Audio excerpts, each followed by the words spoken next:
The next step is to start thinking about content. Basically, all right, now that I have keywords, how am I going to create content? What kind of content am I going to create? So with this keywords, last week as well, we gave a tool called Ask. What is it?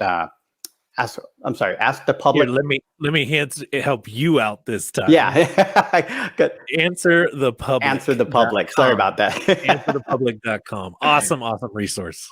Yeah, so answerthepublic.com is going to give you a number of topics that you can talk about that are going to include your keyword. So that's the first thing that when you start going out and getting these ideas, you're going to also, and still, we haven't talked about the website. You're still working offline. You still have this on a spreadsheet somewhere. You're getting all these ideas. We call it kind of throwing spaghetti on the wall, right? And seeing what sticks. So you just want to put as many ideas on paper or on a spreadsheet, whatever you're utilizing to be able to get these ideas. So that's step one. Now that you have these keywords, you start getting these content ideas and you start putting them down.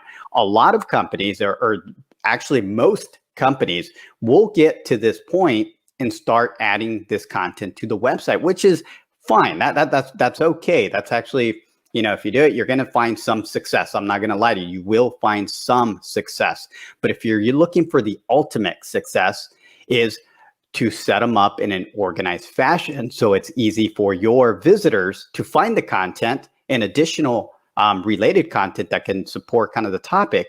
And also it's easy for Google to find this content and be able to index it in the right places. And that's when we get into the SEO silos. So now that we kind of talked about, all right, you're going to get all these random kind of topics about your content that are related to your keywords. And I have this spreadsheet or this paper full of ideas with the type of content I want to write. All right, Roger, how do I organize this, right? So you're in luck today because we actually have a great resource. So Sean, go ahead. If we have that ready, let's go ahead and bounce into the silo resource. We do, and boom, it should be there on the screen for those watching live or catching this over on YouTube. Awesome. So I'll try to kind of talk through this for those of you that are only listening through our podcast.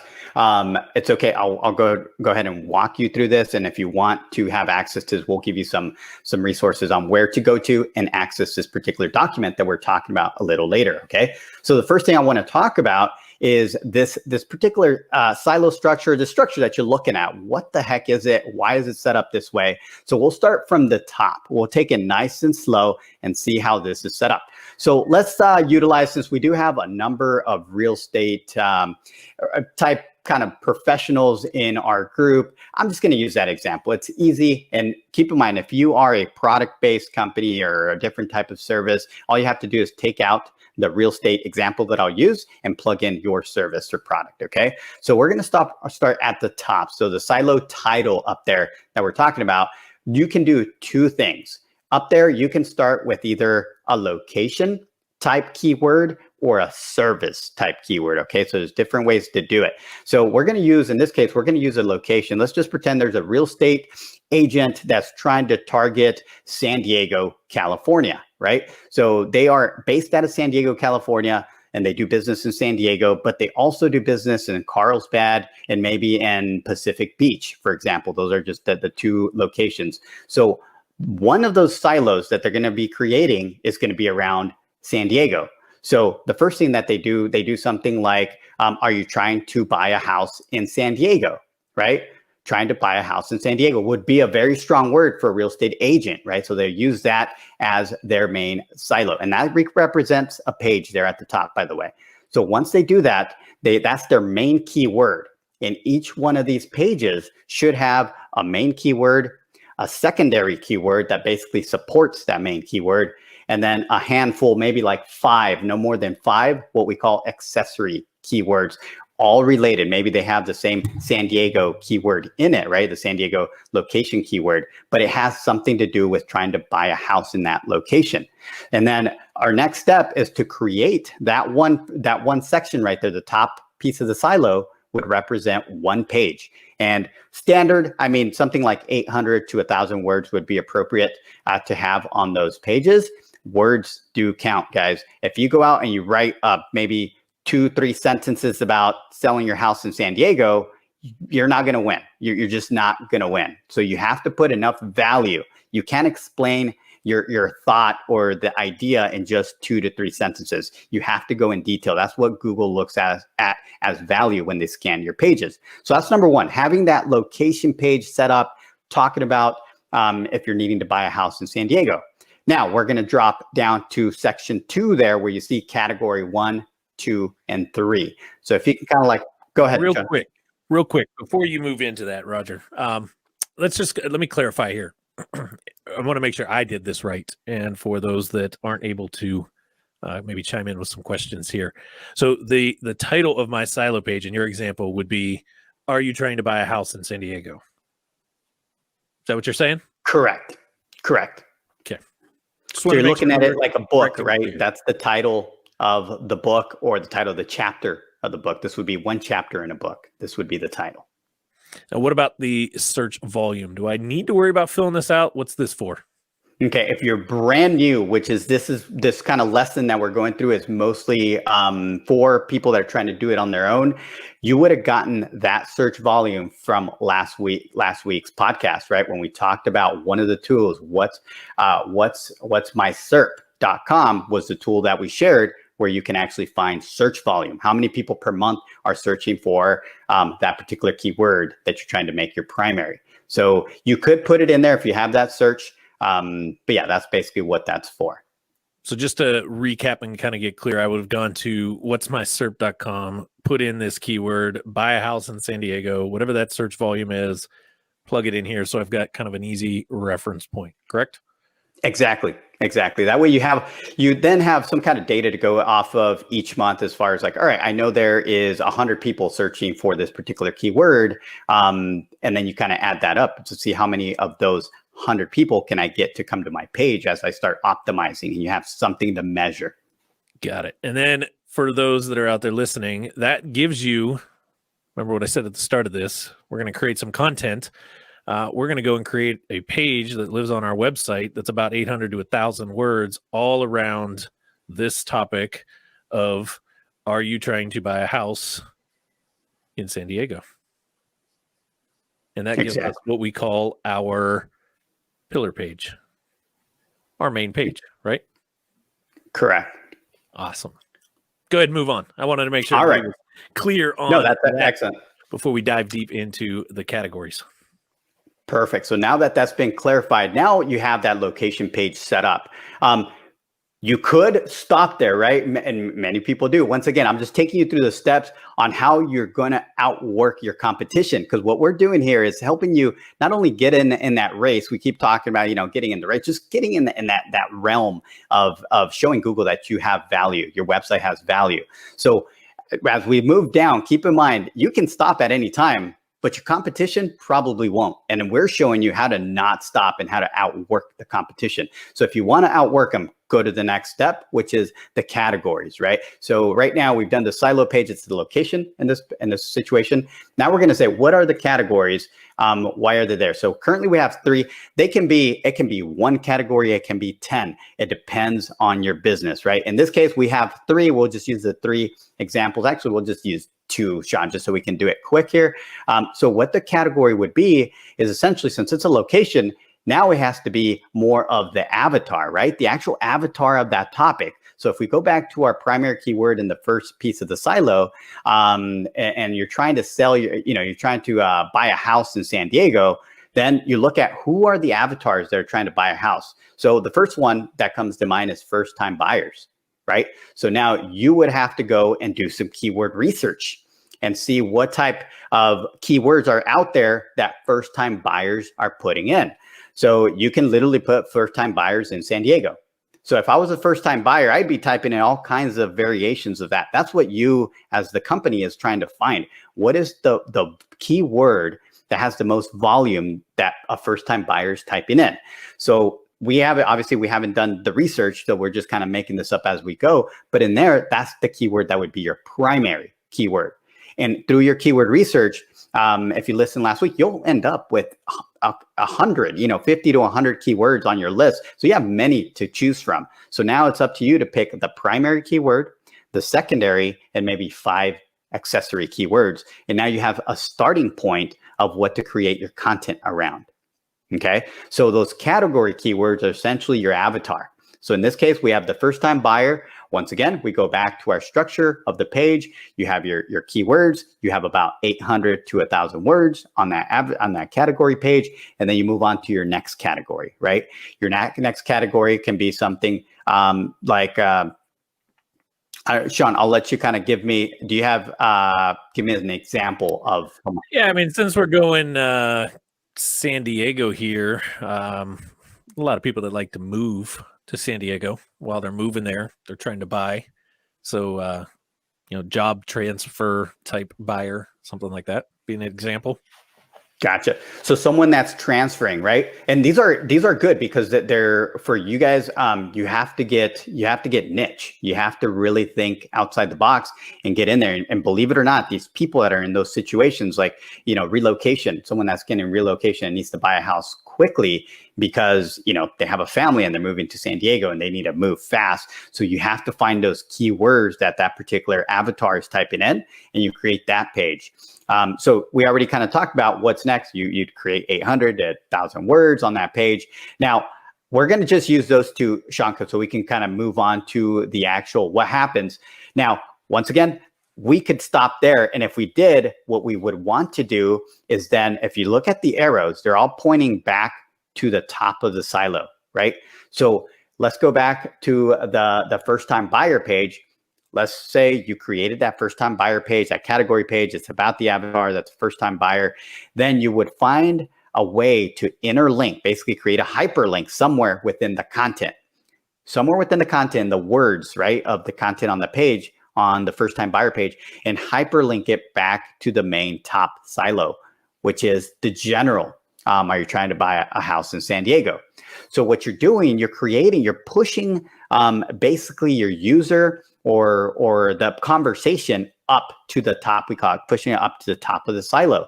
And that is good in many ways. One, it's good for the user because they're reading through your content. Say they found the first time buyer page and they're reading through it. And then there's a call to action there that tells them, hey, boom, if you like what you're reading, go ahead and click here. And basically that should redirect them to the top of the silo, because the top of the silo is more of a sales page, right? Trying to buy a house in San Diego. So everything is pushing up. So that's the user side. It just gives the user a way to get to other parts of your website that might help them with their questions that they have. So now you're keeping them on the website. You're giving them other links that they can go to read other content. That's for the user. That's where it improves the user experience. For Google, this turns into a nice index. When they come to your website, they scan your website, and it's called Googlebot. A lot of you guys, it's like, oh, that has Google scanned it. It's Googlebot scanned my website. What it does, that program or that bot, what it does is scans your website from top to bottom. So if you set up these silos with all this information and interlinking correctly, it will scan your location page, and then it will move down to your category pages. And then we're getting ready to talk about the articles. But you can see now, you're starting to see how it flows easily. If you do not set up your content in this fashion, what happens is you have content that's all over the place. You might have the right topics, but since they're not interlinked and it's not telling a story, it's not organized, the content might get lost in the mix. So when Google scans your website, it might not find these pages, especially when they're just created as landing pages, when they're not connected to anything on your website. They start becoming what's called orphan pages. That means they don't get indexed. They get lost in the mix. For the user, they basically only read your article page, or I'm sorry, your category page, the first time buyer. You didn't give them an opportunity to increase the value by giving them hyperlinks to other pieces of your website that they can get more information on. So you just said something that kind of, I don't know why, out of nowhere, this made an aha to me. If I just were to create, let me back up here for a second. Most gurus out there, the way that they teach this is I need to have individual squeeze pages with the URL matching, let's say, are you trying to buy a house in San Diego.com? Or first time buyers in San Diego.com. And I need to make this single page squeeze page, right? Squeeze, because I want to squeeze them all in this thing. But what you just said is the complete opposite. It's like, no, that is not the route, because that page is really kind of I love the analogy, an orphan page. It's kind of out there. Nobody knows about it. Exactly. And that's and to go a little further on that topic, Sean, those landing pages, squeeze pages, which are the same thing, they're just one page websites. It could be a part of your website or not, but they're not in any way connected to the other content. Those used to be very popular, and still some gurus are out there kind of pushing that in regards to the landing pages, because what they don't tell you is that you can create these pages and they'll be very valuable, very informative, right? But when the customer, are like, all right, I created these pages. Now what, right? I don't see it ranking anywhere. It doesn't appear on Google anywhere. What they don't tell you is the next step, which means now you got to pay a bunch of money for Google ads to get traffic. We're not teaching paid here. We talked about free, right? SEO, free SEO. We're teaching you how to get to the organic pieces of your rankings, right? How to get your pages to rank organically. And with landing pages, you cannot rank organically, or it becomes very difficult. I'm not going to say you can't, because you can, but it becomes very difficult when you got agencies like us setting up websites like what you're seeing here. We're going to dominate. You're not going to be able to compete at a high level. So that's where they left out that little valuable piece, that exactly. You can do it this way if you're ready to pump more money into the eyeballs on it. Good takeaway, folks. Good takeaway. Absolutely. And it depends on your goals, right? A good marketer finds a good balance between organic strategy and a paid strategy, right? So it only depends on what you're going after. But at the end of the day, what I can tell you, and what we've learned in the past couple of years as through our studies, not only our testing, but also just kind of reading the information out there, the data from other professionals in this industry, are that if you have a good organic presence, basically you're doing these type of setups, you're appearing on Google, your brand is being indexed by Google, and it's very good, very strong. When you run paid ads, you tend to do a lot better. They tend to prioritize you. Why? Because now your landing pages are ranking on the paid ads. But then if people want to read more about your company, they can find it really easily in the organic. When you just have one landing page, that's all you're doing, you're pumping a lot of money to it, people can't find any more information. And us as the consumers are getting smart. We're trying to figure out that you probably don't have any value, right? All you're trying to do is sell me something. You're not trying to give me more value outside of that. Awesome. So I got my silo, right? I've got my kind of the top of my spear here, the main pillar page, top of my silo of all of this. I've got a page about 800 to 1,000 words. I've then broke it down, and I've got secondary pages, where kind of second tier layer here. In this case, in our example, we got 2, could be 2, 3, 5, 10, 15, depending, right? But we've got 2. Each of these are pages, about 800 to 1,000 words. Each of these pages are finding somewhere in that content that's being created on it to link back up here to my silo page, meaning it's referencing back up to this stronger keyword that I'm kind of ultimately going for, this, more broad, buying a house in San Diego, and the deeper information here. And that's good, right? That's kind of far better than the average individual out there that's trying to build out their own website. Maybe they're trying to, bootstrap this on their own right now. That's going to do a lot in there. But what's this final tier now that I kind of look at as the ammunition? Like, this is our weapon, right? I talk about this with our clients all the time. This is your 50 caliber machine gun that is just a bad mamma jamma, but it's only so good when it's got ammo in it. And that's what this tier is here. So why don't we break down a little bit deeper? What's the ammo that really feeds this weapon system to become the best? Awesome. So that ammo is going to be your articles. So what those articles represent are all the questions your category, your avatar has. So very simple. Don't overcomplicate this. If you look at it, let's go back to the category, first time buyer. Now think about it. You wrote a page of 800 to 1,000 words about this avatar, right? This first time buyer. And you probably didn't write in detail. You probably had a lot of paragraphs in there, a lot of sections that talk about some of the questions they might have. Now you take those questions and you make them into individual articles or blog posts. And that's where these articles come into play. They're quick 500 word answer the question, right, that they might have. So you just come up with every single question you can think of, or that you find as a keyword through your keyword research, and you create articles around. So truth be told, that all these articles become very important. And to Sean's point, it's your MO, right? Because those articles get found more than your location pages in some cases, in a lot of cases. Because think about yourself when you're trying to find out something, trying to answer a question about anything. What do? We all go to Google and we type in what that question is, and what pops up, if you realize it or not, it's a blog post. You're reading blog posts all the time. I don't know how many times clients tell me, I never read blog posts. I'm like, have you ever typed anything into Google to try to find out a question of something? All the time. You're reading blog posts. You don't care what the company was that's answering that, right? What happens is, if they did a good job answering that question, you tend to maybe even click on their call to action, their links, right, that are within the content, because maybe they're answering another question that came up while you're reading. Goes back to our interlinking, our hyperlinking. And what are they doing? They're hyperlinking up to the final sales page. We're slowly building the trust factors so that eventually they can do the aha moment and maybe do business with us. And that's how this structure creates that. Yeah, I think another way of putting that, folks, is, and I mean, I think it's almost impossible for somebody to say they have not read a blog in the last 24 or 48 hours, because blogging today is nowhere what it was. I love when clients say that to us. You mean I got to write like a travel blog or kind of a day-to-day kind of? No. It's education.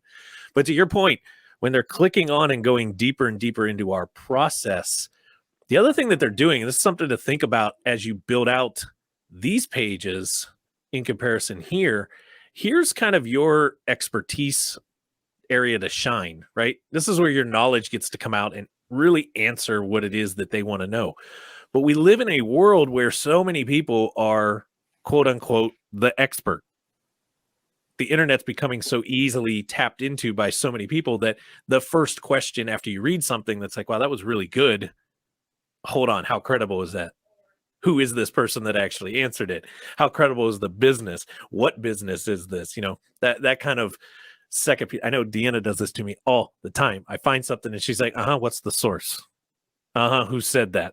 That's kind of what's happening here, right? They click and they go here, and then they go to here, and they're really digging deeper into verifying that what you said down here in those articles, answering that burning desire question that they had, is coming from somebody that is credible looking, right? It's kind of that proof in the pudding, so to say, that, okay, I can trust what they just said down here.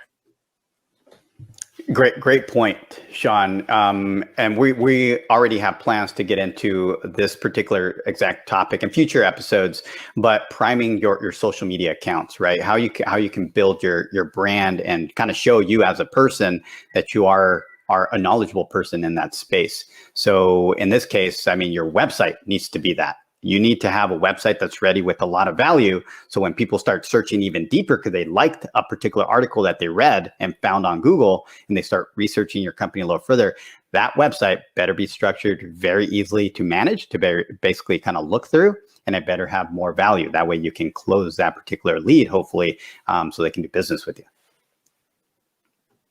All right. So kind of going, I want to take this part a little bit deeper, because I've got some keywords up here and I've got these articles. How do I kind of, and I'm going to play the student here for a quick second.